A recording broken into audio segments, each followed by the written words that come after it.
जिल्ह्याची खबरबात या बातमीपत्राचे प्रायोजक आहेत Mac care super speciality hospital Ahmednagar.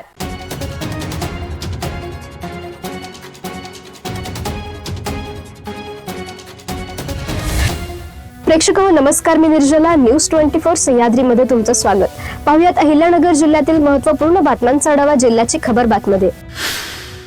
Karjat तालुक्यातील बेर्डी गावातील आदिवासी समाजाच्या शेत जमिनीवर सौर ऊर्जा प्रकल्प उभारण्याच्या निर्णयामुळे अनेक आदिवासी कुटुंबियांवर बेघर होण्याची आणि उपासमारीची वेळ येणार असल्याचा आरोप करत कर्जत तहसील कार्यालयाबाहेर मंगळवारी कुटुंबियांसह तीव्र आंदोलन करण्यात आले। या आंदोलनाला वंचित बहुजन आघाडीने जोरदार पाठिंबा दिला। यावेळी वंचित बहुजन आघाडीच्या युवा आघाडीचे जिल्हा अध्यक्ष सोमनाथ भैमुले, जिल्हा उपाध्यक्ष दीपक ससाने, जिल्हा सल्लागार अप्पा सरोदे, पारधी आवाज संघटनेचे तालुका अध्यक्ष रणशिंगा काळे, नितीन काळे, अमृत काळे, अरविंद पवार, नितीन काळे, निकिता काळे यांसह अनेक जण सहभागी झाले होते। कल्याण निर्मळ या राष्ट्रीय महामार्गावरील तिसगाव येथे सोमवारी मध्यरात्री उसाने भरलेला ट्रक महामार्गावरच उलटल्याने 25 टन उसाचा अक्षरशः रस्त्यावरच सडा पडला होता। या अपघातामुळे ट्रकसह शेतकऱ्याच्या उसाचे हे मोठे नुकसान झाले असून दुसऱ्या दिवशी मंगळवारी दुपारपर्यंत या ठिकाणी एकेरी वाहतूक करण्यात आल्याने तिसगावमध्ये वाहतूक कोंडी झाली।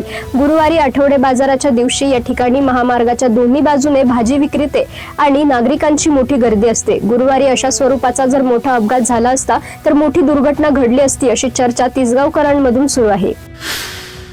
श्रीरामपूर नगरपालिकेच्या इतिहासात कधीही न झालेली पाणी कपात आजपासून लागू होत आहे। पाणी पुरवठा करणाऱ्या पालिकेच्या साठवण तलावाचे काम सध्या सुरू असल्यामुळे शहराला आता 1 दिवसाआड पाणी पुरवठा करण्याचा निर्णय पालिकेने घेतला आहे।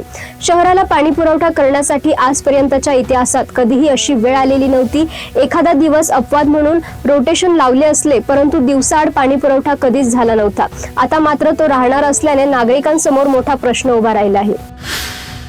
नाशिक पुणे हायस्पीड रेल्वे प्रकल्प 2019च्या मूळ प्रस्तावित आराखड्यानुसार संगमनेर अकोले मार्गेच कार्यान्वित करावा अशी मागणी जलसंपदा मंत्री तथा जिल्ह्याचे पालकमंत्री राधाकृष्ण विखे पाटील यांनी मुख्यमंत्री देवेंद्र फडणवीस यांच्याकडे केली आहे। या संदर्भात पालकमंत्र्यांनी नुकतीच मुख्यमंत्र्यांची भेट घेऊन सविस्तर चर्चा केली असून जनतेच्या भावना केंद्रीय रेल्वे मंत्र्यांपर्यंत पोहोचवण्याची विनंती केली आहे। पारनेर तालुक्यातील पळवे बुद्रुक येथे मंगळवारी झालेली ग्रामसभा प्रचंड वादळी ठरली। पीक नुकसानीच्या पंचनाम्यासाठी ग्रामस्थांकडून घेतलेल्या सह्यांचा वापर थेट खडी क्रेशर प्रकल्पासाठी ना हरकत दाखला मिळवण्यासाठी करण्यात आल्याचा गंभीर आणि धक्कादायक प्रकार सभेत उघडकीस आला। या प्रकरणात मोठ्या आर्थिक गैरव्यवहाराची शक्यता वर्तवण्यात येत असून सुमारे 95% अधिक ग्रामस्थांनी या प्रकल्पाला तीव्र विरोध दर्शवलाय। या बातमीपत्रात घेऊयात एक छोटीशी विश्रांती। कॉंग्रॅच्युलेशन्स वहिनी, बाळ झाल्याबद्दल। पण मी ऐकलंय डिलिव्हरी फार क्रिटिकल होती। आता ठीक आहे ना सगळं? अगं होता थोडा प्रॉब्लेम, पण स्त्रियांच्या आरोग्याची संपूर्ण काळजी घेणारं मातृसेवा होतं ना साथीला। सगळं सुरळीत झालं। किशोर वयापासून ते रजोनिवृत्तीपर्यंत स्त्रीच्या आरोग्याची संपूर्ण काळजी घेणारं अहमदनगर मधील पहिलं स्त्री रुग्णालय Matruseva women's hospital, obstetric ICU, किशोरवयीन आणि विवाहपूर्व समुपदेशन, गरोदर माता तपासणी आणि प्रसूती, पहिल्या सिझेरियन नंतर नॉर्मल डिलिव्हरीची सोय। मातृसेवा विमेन्स हॉस्पिटल, सक्कर चौक, नवीन टिळक रोड, अहमदनगर। फोन 9850 20 0017। विश्रांतीनंतर तुमचं पुन्हा एकदा स्वागत। पाहुयात पुढील बातम्या।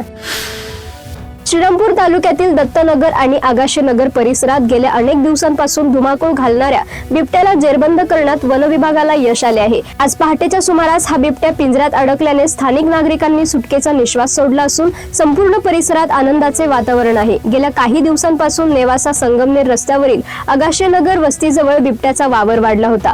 पाण्याच्या तळाशेजारी असलेल्या दाट निलगिरीच्या झाडीत या बिबट्याने आपला मुक्काम ठोकला होता।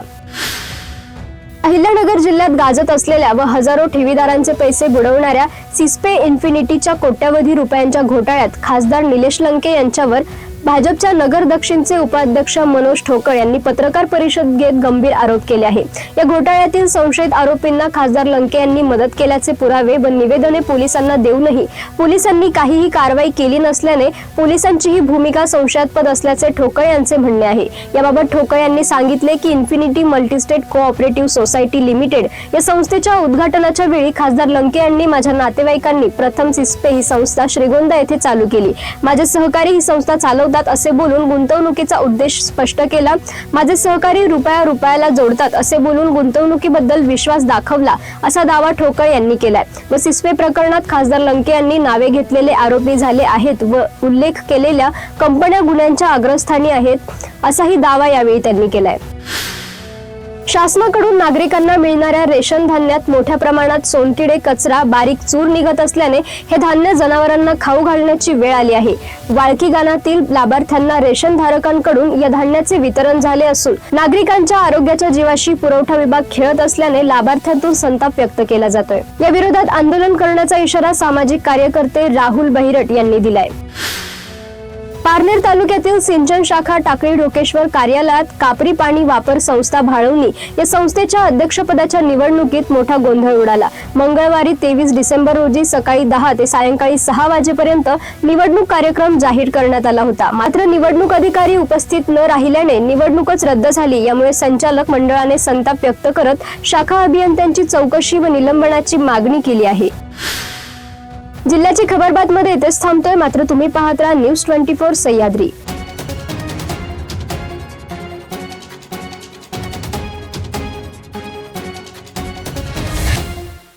जिल्ह्याची खबरबात या बातमीपत्राचे प्रायोजक होते Mac care super speciality hospital Ahmednagar.